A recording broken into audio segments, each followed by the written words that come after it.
Broadcasting live from the Wellness Wonderland, you're listening to the Wellness Wonderland Radio. I'm Katie, and each week I chat with the most inspirational people on the planet on how to stay inspired in all areas of life. As you listen, feel free to tweet at me at Katie Dalebout or use the hashtag Wellness Wonderland. I'd love to hear your aha moments. So grab your headphones and listen on the go, or cuddle up with a notebook as we dive in deep with authentic conversations right here in Wonderland. Welcome back, everyone. I am so excited to share a dear, dear friend of mine with you. Sacha Jones of Stigley Holistics NYC is in Wonderland today, and this is a person who is like a mother to me. She is one of the most nurturing, caring people I have ever met, and she's really been caring for me really since the day that we met. And we met in such a serendipitous way that I think I'll let her tell the story that we met to begin, or we can tell it together and I can kind of interject my thoughts into it too. But it was just such an awesome story that we definitely want to tell you guys. But before we do, let me give you a little bit of background on Sacha Jones. So she is a holistic health practitioner in NYC, and she's the founder of Stigley's Holistics NYC. And that is an amazing brand that she's built, where she believes that there are many ways of looking at wellness, that true holistic wellness is necessary for optimal healing. So for everyone to become their best selves, she really takes this holistic, all-encompassing approach. And through her worldwide cleanses and programs, she helps people investigate the food that they eat, as well as their emotional relationship with food, and something that she calls primary food, which we'll get into today for sure, which is really everything else that feeds your soul other than food. So your relationships, your work, your spirituality, your community, all of that. So in addition to these offerings, she's also the creator of an apothecary, where she sells amazing, and I can attest to this because she sent me some and I adore them, lip balms and deodorants and just amazing products that are all made with love and non-toxic healing ingredients that I totally love and that are totally amazing. So just like the stuff she makes, she is packed with good stuff. Deep wisdom, insights, holistic health knowledge, and I'm just so excited. She's always there for me to answer my questions, and now you're gonna get to hear that, and she's gonna answer some of yours. So thank you so much for being here with me, Sacha. Oh, thank you so much, Katie. That was the cutest introduction I think I've ever had. That was really lovely. Thank you. Oh my gosh. Lovely to be here. I am psyched. So I guess let's start, like I said, I want to tell everybody the story of how we met, just because it's so freaking cute and I love it. And we really had like a soul connection when we met. So you go ahead, start telling it from your perspective, and I'm sure I'll interrupt and interject. Well, it was the weekend of the Hay House publishing workshop, where we were learning about the ins and outs of getting our book to be published. And it was a beautiful sunny day, and it was lunchtime, and I headed out to drink my smoothie, and I was sitting on a stoop drinking it. Madison Square Garden, I think. I don't really know where I was. It was just finding a stoop. Yeah. And the restaurants around there were terrible, and I knew that, so I wanted to bring something good to enjoy. And I looked up and I saw you smiling at me, and then you were like, "What's that?" And then I came and sat next to you, and we started chatting, and well, that was it, really, I guess. That was it. Okay, well, let me tell my perspective of that. So I did not know that there was nothing around there to eat, and I actually thought that, like, you know, I had traveled from Michigan to this, and you live in New York, and I thought that, like, you know, okay, Chris Carr and Gabby are going to be there, so I'll just eat lunch with them. Like, whatever they're going to eat, like, I'll be fine. I'm not going to, I'll be fine. And my mom came with me to New York, not to the conference, but to New York. And she said, she's like, honey, I don't think they're going to have lunch for you there. And if they do, it's not going to be anything that you're going to eat. And so I was like, well, I don't want to be like, I don't want to like bring something and then not have anything to share with other people if other people don't.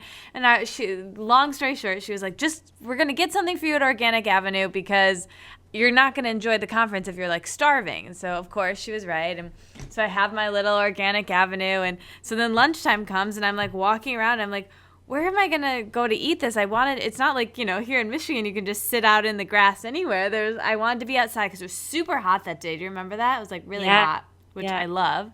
So I knew I wanted to be outside, but I didn't really know where to go. And I went to these steps and I sat up there and I didn't really know if I'm not from New York. I didn't know if I could or not. And then I saw another, this cute little lady with her jar of smoothie. And that's what I would have had if I had been here and I would have had my Vitamix and could have made it myself. And so I was, a little bit jealous of that. And then I sat down and I see her across the way and she had this little, I didn't know that you were from the conference at first. I was just like, oh, she's so cute. Maybe I should talk to her, but I don't know. I don't want to be weird. And then a second later, I see your little name tag from the conference, and I'm like, okay, I have to talk to her because she's so cute. And you were eating the smoothie the same way that I do of you get to the end and then you want to get but half the smoothie is still around the sides of the jar. So you're like, I got to get that, So you were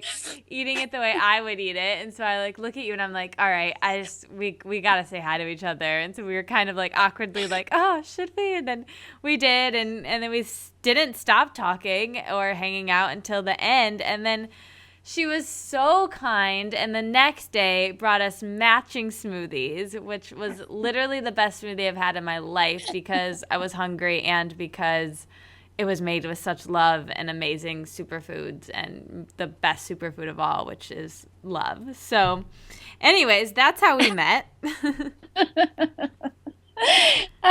Busted. That is definitely how I enjoy most of my food. I'm a bit of a plate licker, so it's. Oh my gosh, me too. I mean, no shame. The other day I was talking to my friend and I was like, some days it's just one of those days where you eat the have you ever had kale chips where the end of the kale chips is just crumbs, but they're the best part? Absolutely. Yeah, so I ate the kale chips out of the bag with a spoon. No shame. It was great. Anyways, so it has to be pleasure for me, and I think that whether it's a smoothie or whatever it is, it just really has to be about really loving it. And, yeah.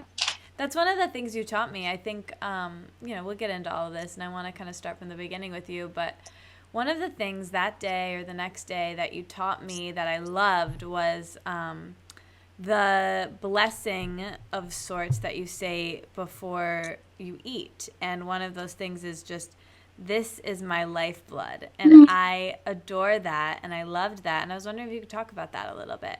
I love that you remember that, actually. That's really... everything you say.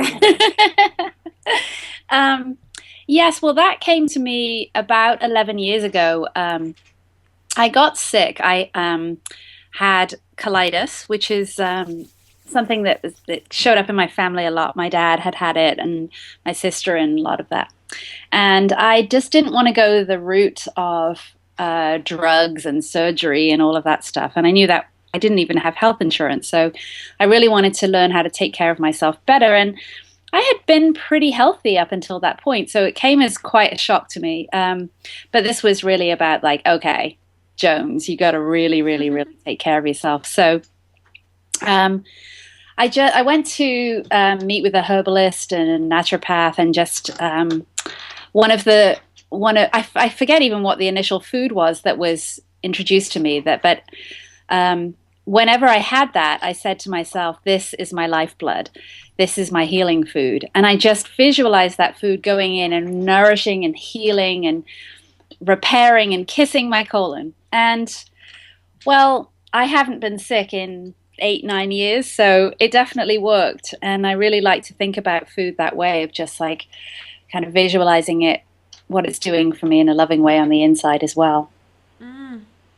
I'm so glad that you told that again, because I just love it so much. So I was going to have you start kind of telling your story, and I think you sort of already started, and how you got into wellness and holistic wellness. And so was it your illness? Um, I don't know. I think that's one of the starting points. I think, in many ways, I really think that it all started when I was very young. I was really interested in plants, and my grandparents lived on a farm, and I spent summers with them. And my other grandmother, I had I was about 8 years old, and I had a wart on my knee, and she had this weed that was growing in their garden, and we called it wartweed, and the milk from that like made the wart go away, and then I would So make cool. rose petal water and stuff, and I was just kind of into that on some level. And then as I moved to New York, first of all, I kind of just let all that stuff slip away. But I was a vegetarian since I was 18, and I don't know, I was sort of along the way kind of quite interested in all of this stuff called health. But when I did get sick, I think that just like highlighted it for me and magnified how much we can do for ourselves. And we don't have to rely on this system of, just the medical system. It has a very important place, and it's amazing. And I haven't, by no means mean to knock it. But I knew that I needed to look after myself on an everyday level. And so it started with myself, and then I really wanted to help other people, which I'd been kind of doing all along, but then I needed to make it more formal and official by going to study and that kind of thing. So I think there were lots of little ways along the way that brought me to what I'm doing now, but that was definitely one of the big ones for sure. Yeah. So you said that you kind of like lost it a bit when you moved to New York City. So what brought you to New York, and what kept you, and then what kind of brought you back into health once you were there? Um, well, I came when I was 20, and that was a long time ago. And I came here for 1 year to be an au pair and live with a family. And to be honest, I said, lots of stuff went out the window when I moved to New York, and that's true in a different way of just living in a city. But I also lived with this amazing family, and they were really into talking about things that were going wrong. And I'd come over from Britain, and we didn't really do that so much. Mm-hmm. So in a way, that was very much a beginning and a learning about like how talking about things and getting things out of your system is really healthy. But I think I just lived I was so excited by the refillable coffee cup when I first moved here. It was just this amazing, profound thing. And, just giant meal portions and things like that at first were just, it was, I don't know, that's just how everybody seemed to live. And that was the late 80s. And, yeah, it was so exciting and so different from my life back home. And so I kind of just took it all in, absorbed it all. And but then on the other hand, like I started getting back into the healthy stuff because we have a beautiful farmers market here, and we have really great herbal shops and health food stores and really good grocery shops. So it's a funny place in that regard. This city, you can be really healthy, or you can be really not. Yeah. Yeah. Well, and I think that since the 80s too, that's real. Even not even since the 80s. I mean, in the last 5-10 years, and you can speak to this much more than I, but I think in New York, and it's kind of starting there and trickling to other areas, where I am now and beyond. But there's kind of this wellness movement where the accessibility is so much greater to these types of things. Have you kind of watched that over time since you first moved to the city? Oh, absolutely. It's been amazing. And I would say that probably in the last 8 years, it's changed dramatically. It was, I remember probably about 8 years ago, I think, I was doing some farmers market tours. I was showing people around the market and telling them about seasonal food and stuff like that. And it was really, I didn't know anybody else who was doing that then. And then it seemed within a year that was happening. Every day I would see all these groups of people walking around. And so definitely when I first got sick 11 years ago, and one of the first things I knew I needed to do was go gluten-free. Well, there weren't gluten-free places everywhere, that's for sure. And there weren't like gluten-free options in the supermarket. And now you really can't walk a block without seeing the sign gluten-free somewhere, So definitely things have really changed globally, for sure. So you can't even really compare 1988 with now in that regard, but, Yeah, I mean, I think that's awesome, and I hope it happens more. And I love that New York City is kind of the epicenter of that. And, in other areas, it's trickling down. Like where I live, there's not, it's still tough to find a gluten-free menu, So it's cool to see that that's starting and that, people are, it's happening, Yeah, yeah. Well, it's interesting when I go to Britain, even in the smaller places where my mum lives and stuff, you'll see a gluten-free section in the baked aisles and things like that, which is quite amazing. So I'm always really impressed that it seems to have gone over the whole country over there. So hopefully that'll happen here too. Yeah, I think so too. And I think, the other thing you mentioned about the contrast between Britain and here with, not talking about your problems and not really talking about, what's going on or how you're feeling. And that was something that you really, I didn't know that was the case, and my friend's addictive daughter, that they were on my podcast. Yeah, I remember. And they were so great. And they really brought that up with me also, that, they're really starting a movement over there of people like you and I, we're into Hay House, we're into all this stuff, but that was very different than what you came from. Can you talk about your experience of kind of finding self-development and spirituality in your life? Oh, yeah, that's a really good question. Well, I'll go back to living with that family because, I moved in with them when I was 20 and I'd lived by myself for 3 years already by that point. So I thought I was really mature and grown up and everything, and that suddenly there were these people who I had to be accountable to. That was really interesting. And every Sunday we sat down and had a family meeting. And it was excruciatingly painful for me at that time. And it was really simple stuff. But, they could tell so much about me that I had never said with words. And because they were very intelligent and lovely and thoughtful and kind and took the time. And they just would ask me all these questions that I'd squirmed answering. And but at the same time, they planted seeds in me. And it wasn't long before that I realized I was actually really into it. And a few years later after that, I started seeing a therapist, which they had recommended, all in the beginning. And that was really incredible for me. It opened up so much. I'd always been a diary writer my whole life. And so I put everything down with, the written word.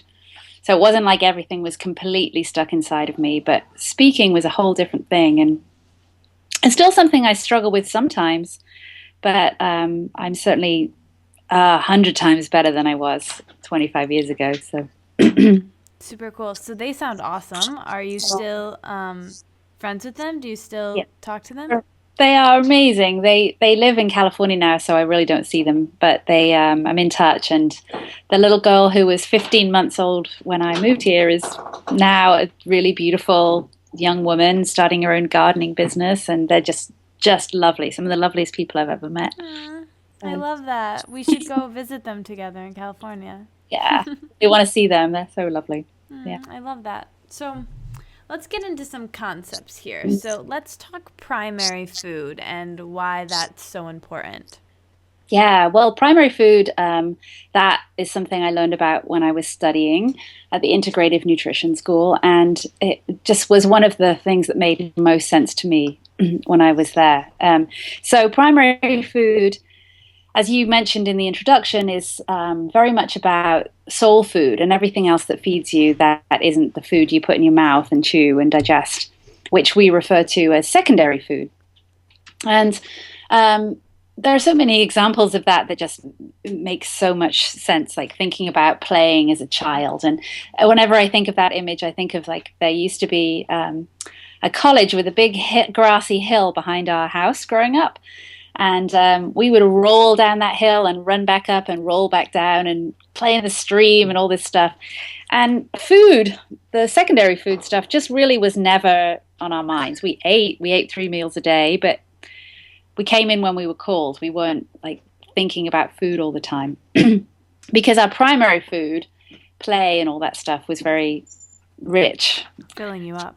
Yeah, just filling us up. And I think what happens a lot in adulthood is that we lose that sense of play, or we haven't grasped a sense of spirituality, or we don't love our jobs, or whatever it might be. And so we're unsatiated in our being, but we don't really recognize that necessarily. And so we eat food, secondary food. So the concept being that if you can really fill yourself up on nourishing primary food, you're less likely to be grabbing for the secondary food snacks that are just around and stuff. So how I'll start off with thinking about that is if you think about cravings, and in the moment of having a craving, like first of all, have a glass of water, then say, am I really hungry? And then start to think like, what am I actually really hungry for? So if there's a sweet craving, for example, maybe you need more sweetness in your life. Maybe you just need a nap. Maybe you just need to take a walk. There are so many things that could actually be the true calling of that craving. And so it's a really cool thing to check in with, just generally, like all day long, every day, but especially if you're not feeling so good, or if you would like to release some weight, or whatever that might be. So primary food is the first thing to look at, I think, when looking at wellness. So yeah, absolutely. I think for me, I just recently was thinking about this. So I got an early birthday present last week. I didn't tell you this, or maybe I did, but my mom gave me a rebounder, a little trampoline, and I'm like obsessed with it. I love it, and it's really brought me back to my childhood, because I grew up with having a huge trampoline in my backyard, and I would go out there with my little radio, and I would just be out there for hours and hours jumping and listening to 90s top 40 hits on my trampoline, and I loved every second of it. And I was thinking about that, today. Like, today I was on the rebounder, and it was great, but I was thinking, like, okay, what am I going to have for breakfast, and what am I doing later, and all these things. And, like, I never once thought about food when I was younger, and it just didn't cross my mind. It just wasn't an issue. And, I think I can really, like, think of the exact moment that it became on my mind. I think it was after high school, at the beginning of college, when I was on my own and making all my choices on my own, and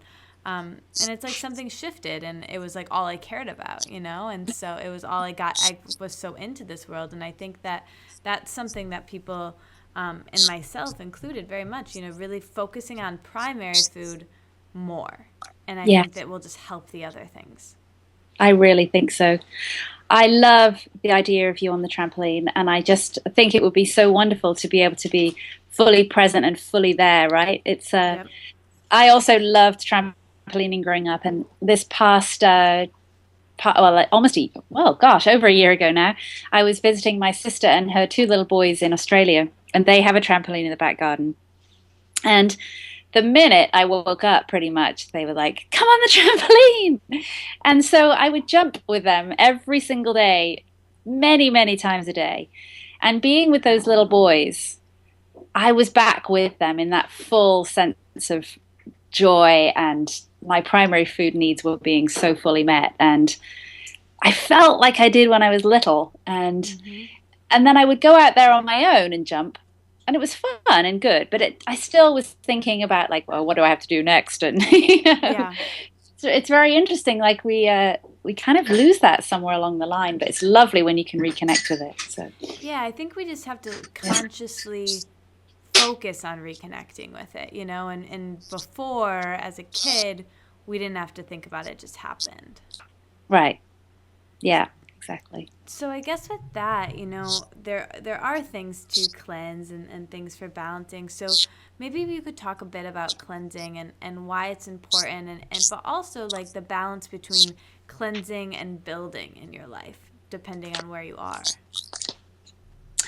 Yeah, I run these cleanses, and it's funny because in some ways I never even want to actually call them cleanses, except that's just a word that people understand, and it is a cleanse.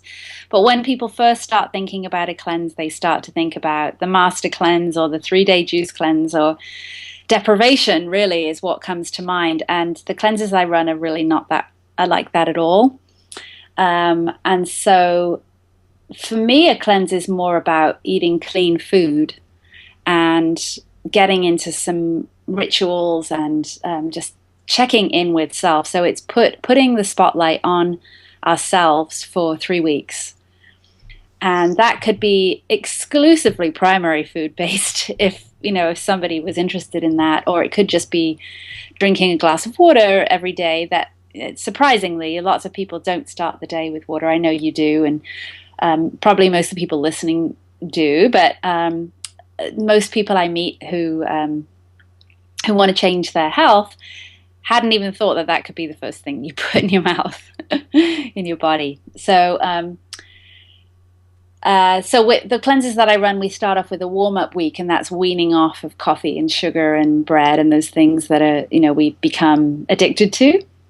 And then it's very much about clean food. And I do give people the option for going a little bit deeper, having a few liquid fasting days, which is more about juices and broths and things like that. But my cleanses are very, very much about being a springboard into just going off and on your own and having taken a lot of these things with you. So it's not so much about like we're having this chunk of time where we're just not eating much and not, only drinking juice.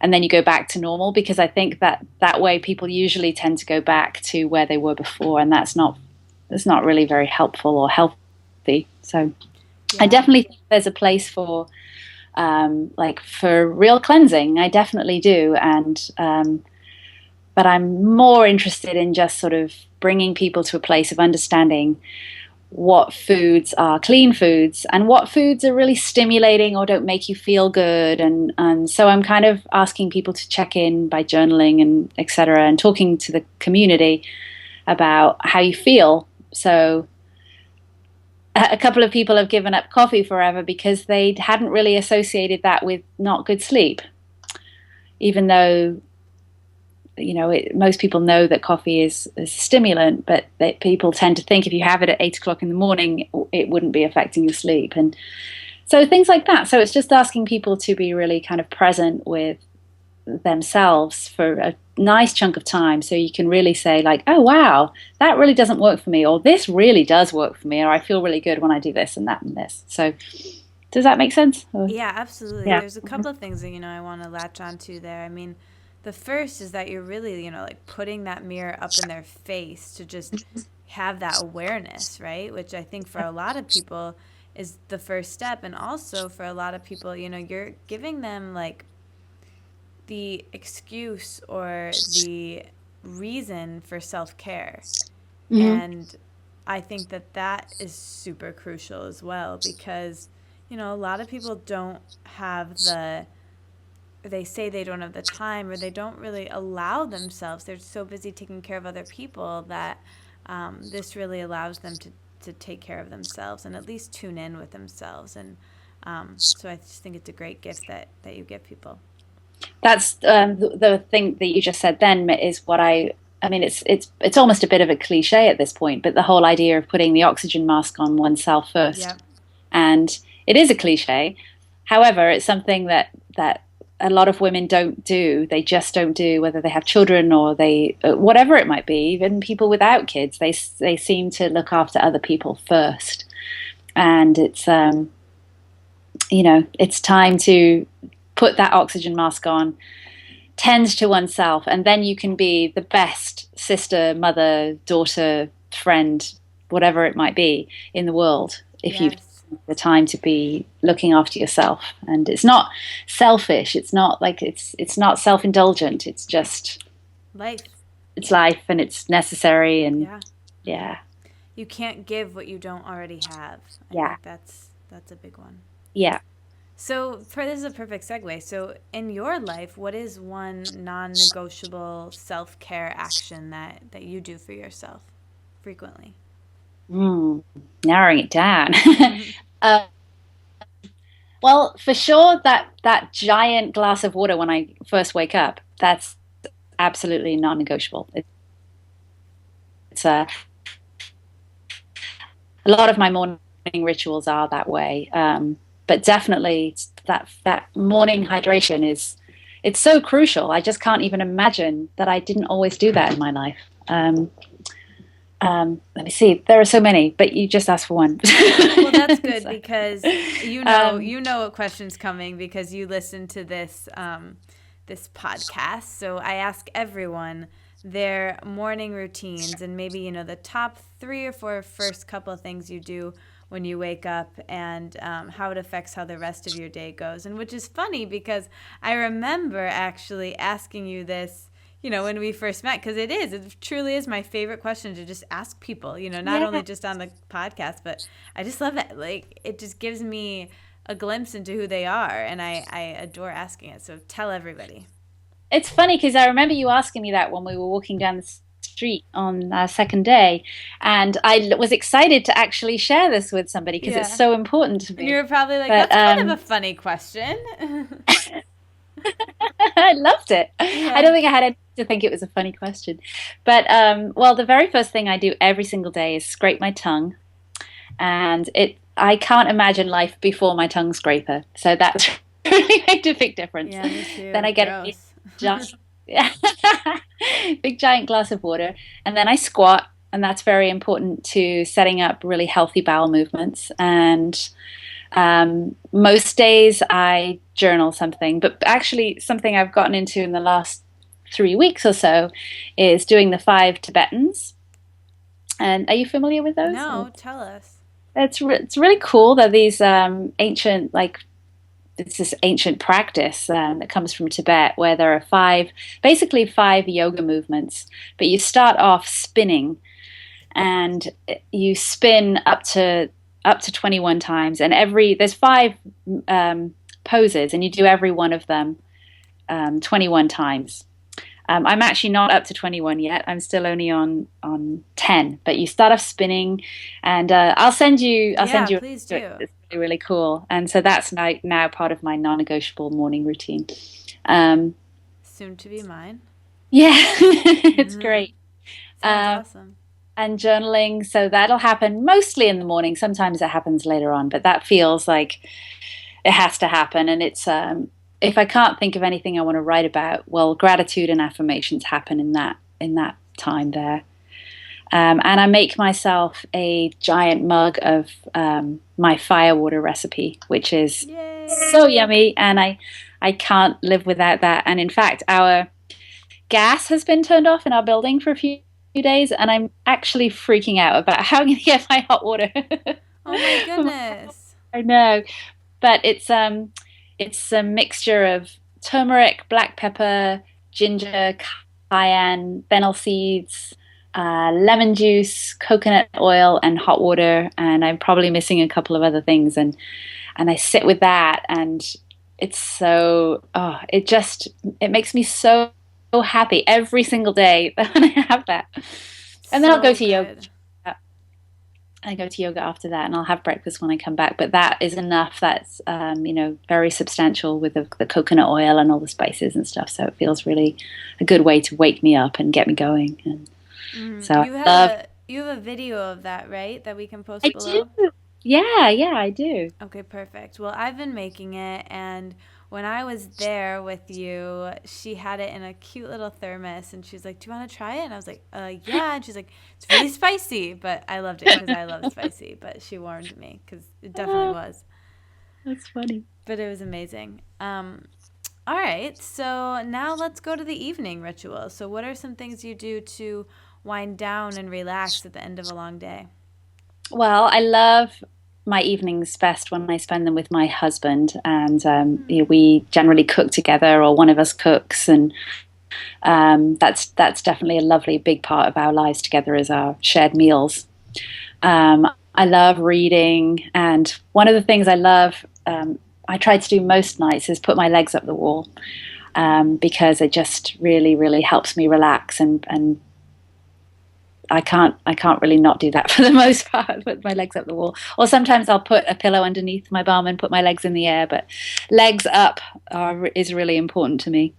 Yeah. Sometimes we'll watch a movie, but we have pretty chilled evenings. And that the biggest challenge for me is getting everything like the computer and work turned off earlier and earlier, because I can be a bit of a workaholic, and it's really hard to switch off and just not check in to see how a client is doing or work on something for my cleanse or something like that. So I sometimes set myself unrealistic goals. So I said that I wanted to start switching it all off by 6 or 7.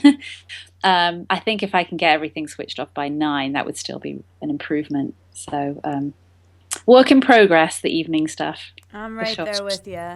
And Yeah. I love legs up the wall. My yoga teacher told me once that it's equivalent to a 20-minute nap if you do it for 5 minutes. Oh yeah, I had heard that. Isn't that cool? Yeah, I really love it. In fact, I'll tell you about this little. I have a little game I started in 2010, and it's called the 2010 game. And it's you spend 20 minutes, and the computer is off, everything's off. It's generally best done in the morning, and it's 20 minutes of just tackling a project that needs to be done. Usually a pile of paperwork or a cupboard that needs to be cleaned out or something. But these things that we tend to put off because we think they're going to take us so long, and we say, okay, 20 minutes, and you set the alarm, and after 20 minutes you're done, and then you spend the 10 part of the game is putting your legs up the wall for 10 minutes. Ooh, I love that. It's quite productive, I have to say. Did you just make that up? I made it up in 2010. That is so good. For a while I was changing it each year to the 2011, the 2012. I was like, no, just keep it at the 2010 game. I love that. That's super cool. But legs up the wall is one of my favorite things to do. Oh, yeah. It feels so good. It really does. It's amazing.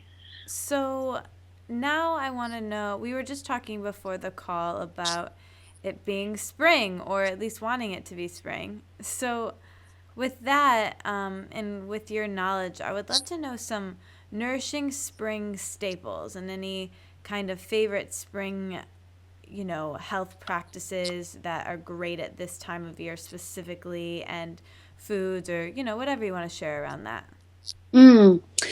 Yeah, well, we're still waiting for spring to actually happen, but we have been having some glimpses of it, so it's definitely around the corner. I think one of the things for me that's very simple, but most people forget to do, is to take care of themselves by getting flowers in the house. And it sounds like a silly thing, really, but I think when you bring in flowers, it's so good for the soul to look at these beautiful, beautiful life, these beautiful vases of life. True. Yeah. So I right now have this beautiful bunch of tulips which are just open perfectly and things like that, and then cracking open the windows and making a big deal about changing your bed sheets and the mattress covers, and really like all of that stuff, like making a big grand "this is spring" statement. In a way, more than just you regularly change your sheets and things. Like I like to set these things up at the beginning of each cleanse that I do for my cleansers, but for myself also, and just things like changing the cover on my couch and making a statement. Like we're entering a new season, and so that can affect us more than just the weather. Doing a big swoop of the closet is another big thing. Just getting rid of clothes that I haven't worn for a long time, or just trying to, get honest about that kind of stuff. I love visiting the farmers market, but it's funny, like, the second the weather gets nice, we really just want everything to be ready at the farmers market. But the truth is, it's at least June really before we start to see like new produce. So that's always, I think, surprising to people that I show around the market. They're like, "Where's the food? The weather's nice. It has to grow." um, but really getting into some like just to start including more and more green food for sure. It's like really good way of loving up the liver. And so it's a good time to start bringing in some fresh juices and smoothies. And they're not, those things are not always desirable for people during the colder months. So it's a nice time to just bring them in little bit by little bit. But also honor that it does get cold in the evenings during the spring. So we may have these lovely days. So to really still take care of yourself and wear like scarves and things like that. But I know that you have seen my fire cider making video. Yes, I love it, and I have a horseradish shoot. I'm gonna make mine this as soon as I can this week. Awesome. And so I've been post sipping that on video below too. Amazing. Cool. It's such a transitional time of year, and so we get warm, cold, and so to remember that it's not all about like you just shed all the jackets and coats and sweaters and you go out there. You kind of have to like, it's a little bit, well, thinking about the equinox is a good way of looking at it. Actually, it's equal day and night, it's equal warm and cold, and it's trying to find a balance instead of just like stripping down as if it's actually summer in so many ways. So I like to drink like a little bit of my fire cider every day and include some warming foods as well as some cooling foods and things like that. So just checking in with the fact that it's about balance. This time of year is very much about balance. Yeah, I really love the thing about changing your sheets. I never really thought of that in association with spring. Well, of course, we do it more often than that. Right. But to really make it like maybe a different cover on the top of your bed and just doing it in a more in-depth way. I think, it's like, and I love to do a big sweep of the house too. Like every cleanse season, I like to do that, to go into the corner and think about sort of out with the old. And so much of it is symbolic, more than practical in some ways, but it's just, it's honoring milestones in our lives, and seasons are a form of a milestone as well, so. I love that. It's so good. It makes me want to jump up and start with my closet, which is on my list for this weekend. Yay! Just feels so good, especially the clothes thing for me, just to give away things that are not there. And I've noticed for me that, more than anything else in my life, choice stresses me out more than anything. So if I can just do whatever I can to have less choices, and a lot of that for me is getting rid of clutter, I'm just a happier person. Yeah, definitely. That's interesting. You reminded me of when we were in high school. All through school, we wore school uniforms in the UK. But one day at the end of each semester, we would have a day where you could wear whatever you want. And you paid 50p or something like that towards a charity of some kind. And that was so stressful, like having to choose something to wear. Yeah. That would be considered cool and all of that stuff. It was so stressful. And so sometimes the absence of choice is actually really refreshing. As much as I love choice and freedom and all of that stuff, I do love to, like, for example, a smaller menu is nice rather than a giant one where you have to think about what you're going to eat, things like that. So. Yeah, it's so true. Even, for me, I kind of this was kind of something I just really learned this week, but learned about myself, I guess, is just, the night before, if I choose, what I'm going to do for my workout or my yoga, or what I'm going to have for my breakfast, and, what I'm going to write about in my journal, what meditation I'm going to do, because I have so many things I like to do in my morning routine. And if I can just kind of, even if I don't need to like write it down or like make a big deal of it, and even simple things like choosing what to wear and that kind of thing. It's like, or even the order I'm going to do things in. If I can just kind of think about it the night before, just so in the morning I just have to like press play and do it. It really helps me out a lot. So. Mm-hmm. Yeah, I agree. Yeah. So, all right. Well, now I want to know, so how do you balance your relationships with this lifestyle that we live? And, finding balance between giving people information that, we're so passionate about, but not being too preachy and not overwhelming people. Hmm. Yeah, that's a really, really good question. Um, I think a lot of it is intuition and kind of checking out where somebody's at when you meet them. This is on a social level, I assume you're speaking about, right? Or Yeah. yeah. Um, yeah, I really try not to be preachy at all, and I try not to be judgmental. When I was a school teacher, I had an expression for my kids that was "Don't yuck my yum." And so, if somebody came in with a lunch that another kid found to be horrible, they were not Oh, allowed to that's say, such a good "Ugh." one. That is such a good one. Oh, I wish someone had told people, everyone I meet, essentially. Yeah, well, I ran a summer camp, and that was, it was pretty much one of our rules of the summer program that I ran, like, don't yuck my yum. And then I just was like, well, I actually need this in my adult world myself. And it's especially true if somebody's like looking at my smoothie and like, oh, that looks disgusting. Because, of course, green smoothies are not always green, right? Right. But on the flip side, I really try not to look at somebody's, I don't know. Hamburger, yeah, Yeah, whatever. and do the same thing and just try to be like okay, that's where that person is at right now. And I try not to talk too much about my work when I'm not in a work or when the environment doesn't make sense. At the same time, I want to walk my talk and just be who I am. And if that inspires somebody, that's great. And if not, that's great too.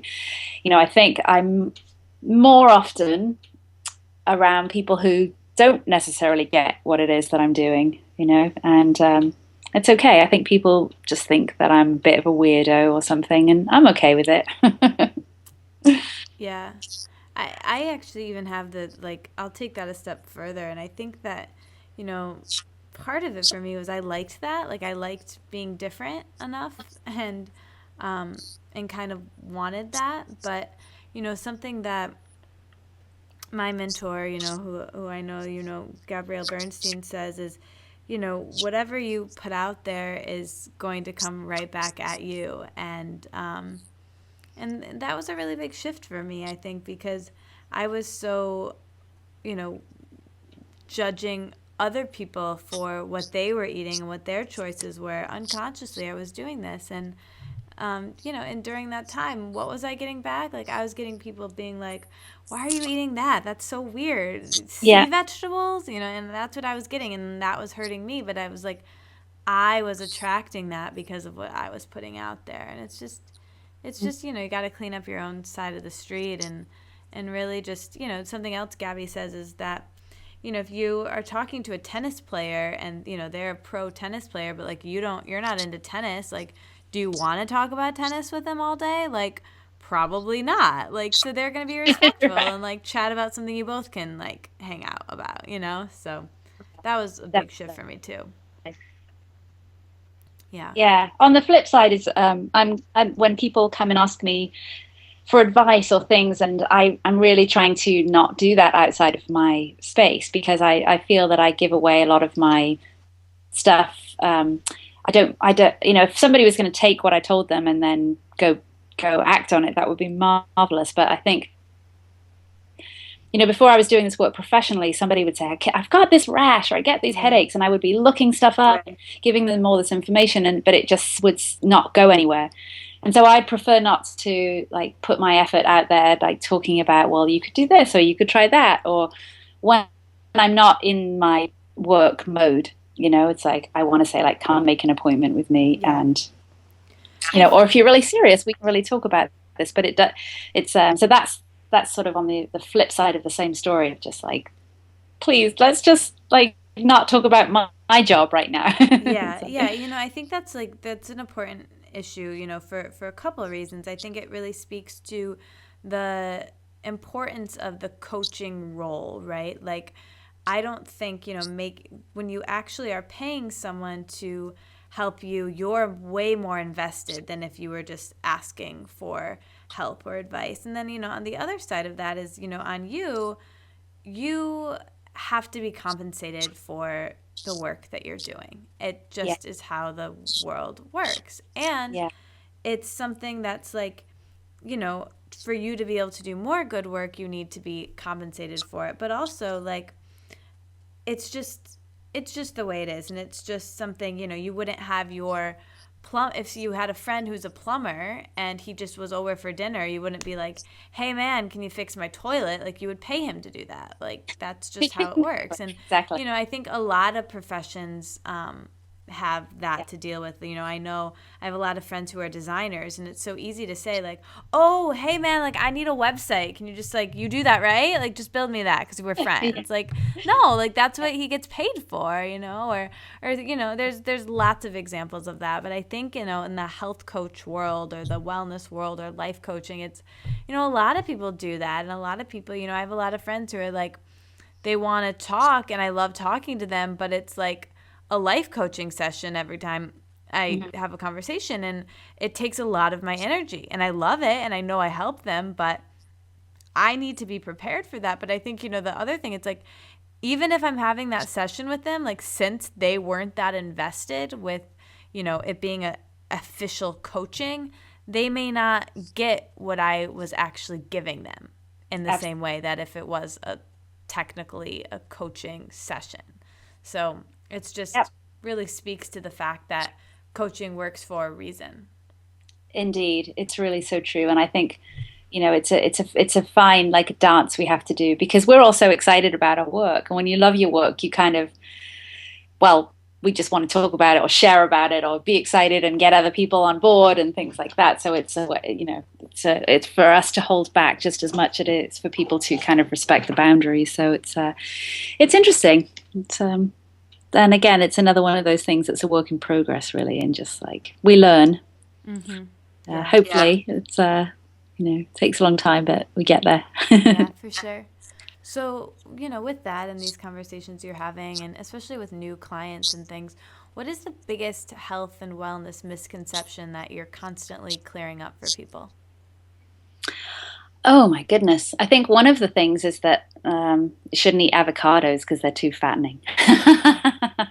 Crazy talk. I know. Lots of things like that. I think it's interesting because it's been a long time since this was the big fashion in food, but there's still a bit of a thing about fat, and that, like, people want to eat, sort of drink black coffee and have a dry bagel because it doesn't have fat in it. And I know it's all about marketing, and things will be like low fat and no fat, and um, things like that still really have to be cleaned up for your average person. I think, us in this field, we know so much, and we forget that not everybody has been studying all this stuff like we have. So that's a big one. Um, I think mostly, though, the biggest misconception probably is that there is a kind of diet that works for everybody. And I love that one. it's really, we really, really, really have to check up with bio individuality, because we're all so different, and a different thing works for us in ourselves. A different thing will work for us when we're young, when we're old, and when it's winter, when it's summer, and all of that stuff. So certainly we can't say that what's going to work for me is going to work for my neighbor. And that is really, really important. And that's one of the biggest things I work with people around, is like, what works for you? Yep. Whether it's exercise or food or lifestyle or where you live or what you wear. It comes from so many points of view, but it's really, really true. Yeah, I mean, I really have come across that just in my, small little platform I have of, these girls, lots of people who, you know, listen or do this, and they or I, I have to be very careful of that, honestly, with like what I post, because people are just like, what do you do? What supplements do you take? What do you eat? What do you do to work out? What do you do for your hair? People want that information because, and I've been there. When I first started working with a coach, all I wanted to know was like everything she ate so I could do the same thing. That's Yeah. all I wanted to know. What are your recipes? What do you eat in a day? What do you do to work out? And I want to do that because obviously it's working for you, you Yeah, know? exactly. And And that really is something that was a huge shift for me, and being like, nobody can tell me, like nobody can tell me what to do. I have to sit and figure it out, and it's going to take time, and I'm going to have to experiment, and I still have no idea, and like there still is not a set answer. And I think that, when you can really understand that and like not be upset by that, but embrace it and be like, that's what's beautiful. That's why we all are different. Because can you imagine if we all looked exactly the same? Like, ugh, it'd be terrible. Yeah.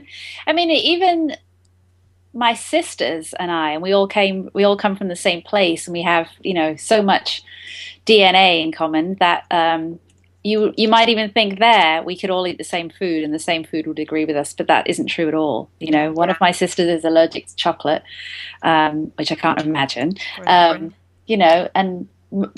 most of my siblings eat meat, and there's just like, we're all different and we all need different things. And I think that it comes back to checking with the primary food as well. But one of the hardest questions I get is when people aren't really that familiar with the work that I do, and say like, what should my dinner look like? And it's like, well, not quite, can't give you the exact precise menu. Yeah, and I think that's something, too, to look at, as a coach. A lot of people who listen are coaches, and I know, one of my best friends had an issue with this. It's like, a lot of times you're coaching clients and you're explaining to them what to do and what, ideas for them, but then they look at you, and especially with social media now, it's really easy to look at someone's Instagram and be like, oh, well, she told me not to worry about this, but I see her putting all these superfoods in her smoothie. Like, I should do that too, because that's what she does, And it's like, not necessarily. Like, maybe it's baby steps, but I think it's something that, we all kind of have to be mindful of, to like watch these things and really look at, like, what do I need? Not what someone says I need, not what a book says I need, not what the internet, that's the biggest one. And just checking in with like, what did you need when, all you thought about was primary food? Yeah, it's really true. I think, it's very hard. I think maybe it's because we all grew up with fairy tales and the idea that there is a magic wand and you say abracadabra and it's fixed. But we would all love to know like this, that if we had acai every day, we would have so much energy and we would sleep well, and this and that. And it would be so great, but it would be so easy, and there wouldn't need to be all these different books or coaches or anything like that. And, I think at this point it's starting to become incredibly apparent that there is no one size fits all, no quick fix. Yeah. Yeah. And I think the more we talk about that, the more people understand that, which is great. Yes, exactly. All right, so let's wrap with some quick fire questions, shall we? Yeah. All right. Are you nervous for this part? I am. You're going to do great. Favorite color? I think green. I have lots of favorite colors, but I'll say green. Okay. Favorite yoga pose? Ooh, dancer's pose and tree pose. Oh, I love that. And yes, I'll stick with those for now. Yeah. So good. Favorite day of the week? Ooh, I like all days. I don't have a favorite. Favorite hour of the day? Mornings. I really like mornings. And I especially like when I get up extra early and I have the place to myself while Mike's still sleeping. Me too. It's just like magic time. Yeah. Favorite vegetable? Sweet potato, beets, and kale. Favorite fruit? Avocado. Favorite way to relax? I think reading with my legs up the wall. Nice. Favorite on-the-go snack? Ooh, probably an apple. I'm not a big on-the-go snacker, but an apple is a good thing for that. Yeah. What's your favorite recipe you've ever created? Ooh, blimey, that is hard. I'll say recently I made something from Chris Carr's book that was like a marinated stir raw instead of a stir fry, and it was delicious. Not sure if it's my favorite ever, but my favorite recently for sure. Yeah. All right, so little scenario for you. So it's like 7, 8 p.m. You've had a long day. You're beat, but you're super hungry. What do you do when you go in the kitchen? What do you make/eat? Oh, that would be a miso soup because I can make a really delicious miso in just 5 or 10 minutes. Yeah. Yeah. So how much do you plan your days or your weeks when it comes to your diet, or do you just kind of eat how you feel? I don't really plan ahead too much, but I get nervous if I'm not going to be home. So I plan then if I'm not going to be home, I'll do more investigation, or I'll pack my smoothie or whatever lunch I want to bring or something like that. But otherwise, I'm just like in the moment. How do I feel? What does my body need right now? For the most part. Nice. What is your staple breakfast? What are some things you usually have for breakfast? Is it the same every day? No, I will. Well, it's always firewater. That's the same every day, and then I'll have. It could be oatmeal in the winter, smoothies very often, fresh homemade juices quite often. Um, Saturdays quite often, Mike and I have eggs from the farmer's market. And lately we've been having this like a rice cake with tahini and miso and avocado and lemon and red pepper flakes. Yeah. Yeah. What does your ideal day look like? Ooh, an ideal day. An ideal day would be 48 hours long. Me I would too. get up really, really early when it's still dark, and I would sit in my little corner and write and write and write. And then I would have breakfast with Mike, and then there would be yoga. There would maybe be a run. There would definitely be reading time. There would definitely be a movie. I'd love to fly to England for lunch and have lunch with my girlfriends. Oh my goodness, I would maybe knit a little bit. I'd probably spend some time in the pottery studio. Knit on the plane. Yeah, there you go. Probably watch a movie while knitting on the plane. Pop over, hang out with me. Yeah. And I would spend some time in the pottery studio, and this is why my ideal day would need to be very long. Yeah. Me too. Silly answer. Sorry.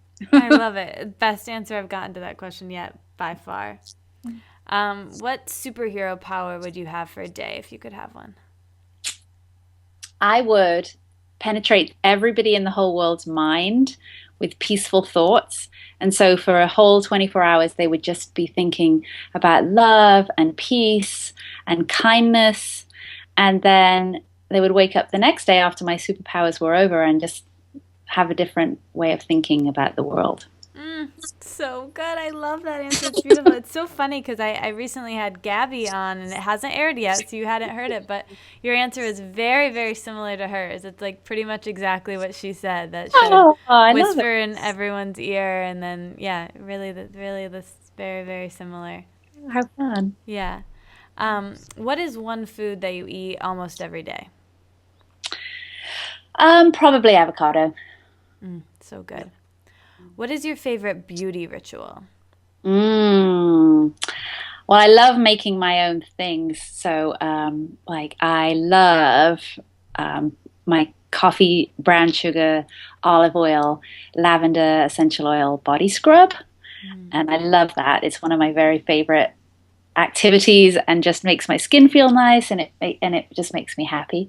And alongside with that, I make a facial scrub too with oats and rose petals and lavender flowers, and I love that too. Yeah, probably those things. Your products are amazing. Thank you. So amazing. Favorite movie? I think it's going to have to be Amelie. Do you know that movie? Yes, and I haven't seen it yet. I've been like wanting to see it forever, but I really need to watch it, don't I?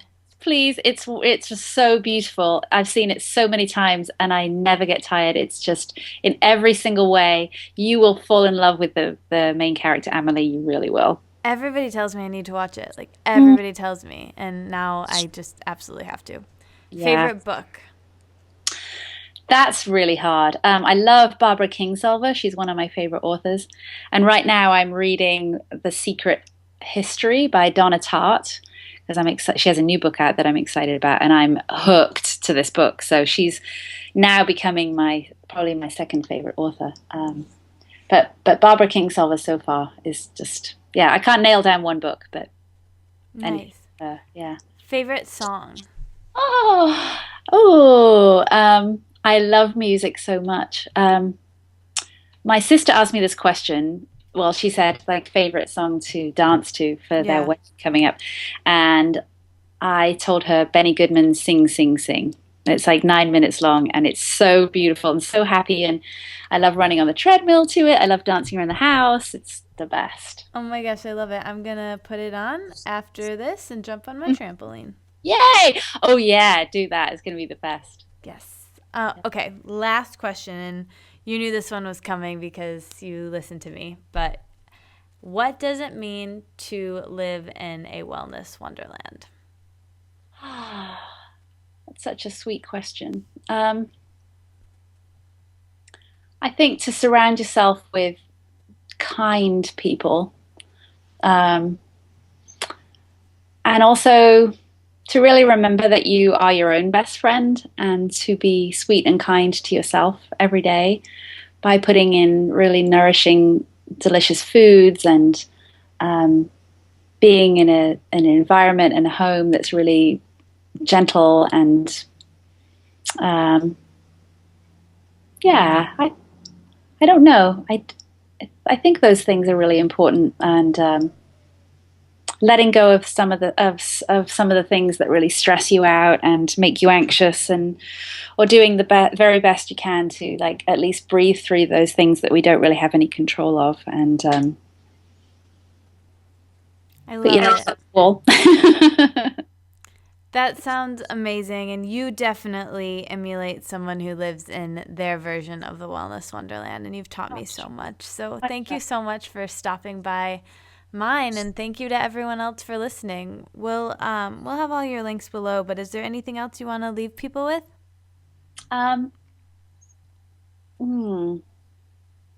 Just be sweet and lovely to yourself every single day. So good. What a great line to leave people with. Thank you so much, everyone, for listening. Bye. Thank you, Katie.